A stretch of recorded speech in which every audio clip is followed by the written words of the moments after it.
Now, it's understood NEC members have agreed Ramaphosa will not be asked to step aside despite the Phala Phala matter hanging over his head. The meeting also heard that Zweli Mkhize will not be asked to step aside despite facing corruption allegations. Let's get analysis now on this. I'm joined by political analyst Mr. Sandile Swana. Mr. Swana, good afternoon and thank you very much for your time. You know, many to a certain extent expected robust debate at this particular NEC meeting because it was the first face-to-face in a while, and as also because of the many issues that plague the country. But many didn't expect the Phala Phala onslaught that has played out. What are your views on just the meeting alone, this three-day meeting? The meeting highlights for us the difficulties that the African National Congress still faces. For instance, and the difficulty relates to ethics, professional ethics and morality of the ANC. So that is why today they are discussing the Phala Phala issue in such a way that we must, as members and leaders of the ANC, admit that we are variously implicated in a number of morally questionable issues. Therefore, we must be on a level playing field where we accommodate each other rather than subject ourselves to a situation where those who are morally compromised are actually relieved of their duties. They are refusing to get into the moral arena, which the nation of South Africa is demanding that they get into the moral debate. They are not getting into it. They are getting into a legal debate where a person remains innocent until proven guilty in a court of law. But in terms of morality, a number of the NEC members and a number of the cabinet members, as well as a number of the members of the top six, should have resigned by now in order to present the process of starting a clean South Africa. But on that morality, do you think perhaps this is a situation of the unintended consequences of the step-aside resolution, that when they elevated the step-aside resolution, which is attached to criminal proceedings, they then forgot about their own constitution, particularly Rule 25.17.17, because this deals with conduct that prejudices the political party, wayward conduct. But here it seems nobody wants to deal with the morality that you speak of. They're more dealing with, if there's a case number, then you can step aside. But we no longer want to entertain any other conduct that is undesirable. You are spot on. Your question is spot on.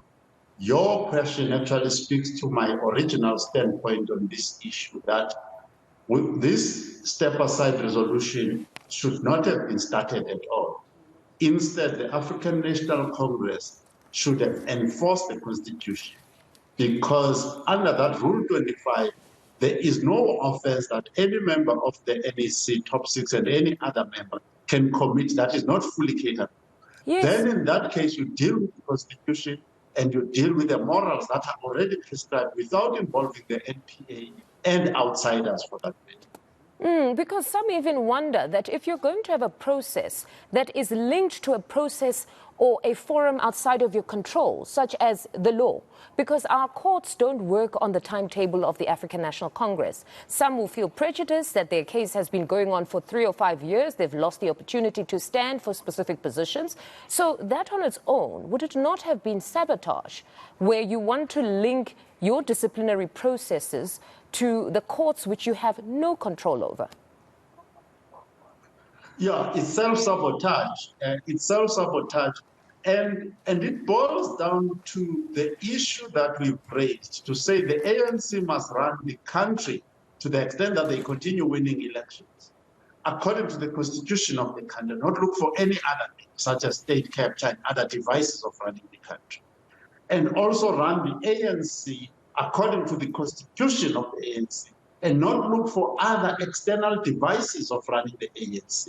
And which means that not only are they failing in adopting morality in the ANC, they are also failing to adopt a culture of constitutionalism as the African National Congress. They are always self-sabotaging when it comes to them providing what you might call even good governance in the ANC and in the state itself. I listened to Mr. Matole Motshekga on another platform yesterday saying the push for the president to address the Phala Phala matter is infringing on his right to remain silent.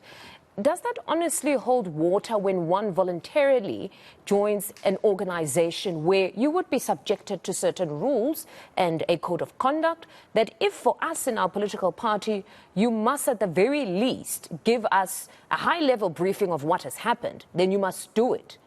Does it really hold water to say this conduct has actually infringed on his right, where he now has to come forward with some sort of details when there are other bodies that are investigating this matter?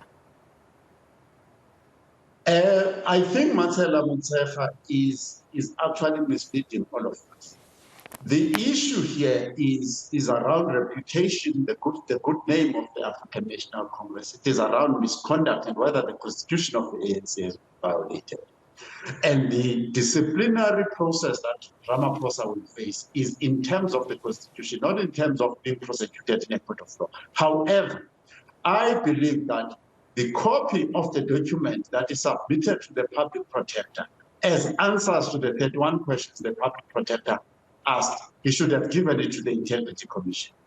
The answers he gave to the parliamentary inquiry under Sandile Swana, Judge Sandile Swana, he should have submitted that to the Integrity Commission, and so on and so. Those documents that he has already written and submitted to the SIU and elsewhere, because now they publish that Cyril Ramaphosa has actually revealed his defense to the ANC NEC.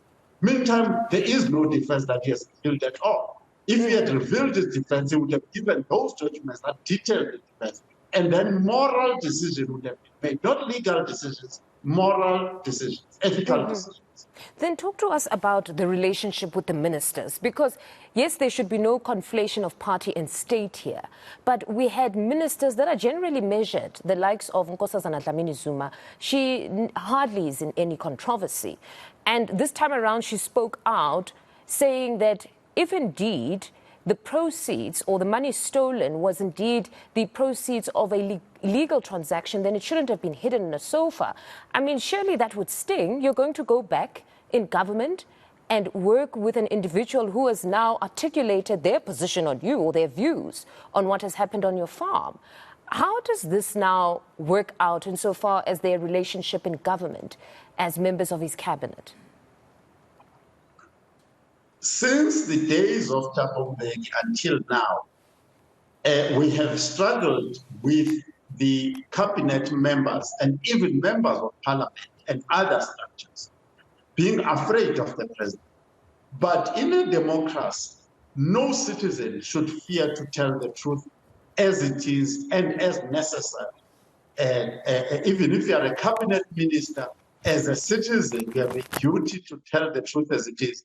Once you become a minister, you have other fiduciary duties to actually make sure that whoever is president, or even your colleague as a cabinet member, who may be another minister, does not take the country into a total collapse, as is presently the case, because they've been quiet for so long. They were quiet, many of them under Mbeki, many were even more quiet under Zuma. Now there is another conspiracy of quietness under Ramaphosa. So Nkosazana Zuma is exemplary in her conduct, regardless of whether she's self-interested in that expression. But all of us, including you and I, we need to be explicit as citizens of South Africa to safeguard our own future and the future of the Republic of South Africa.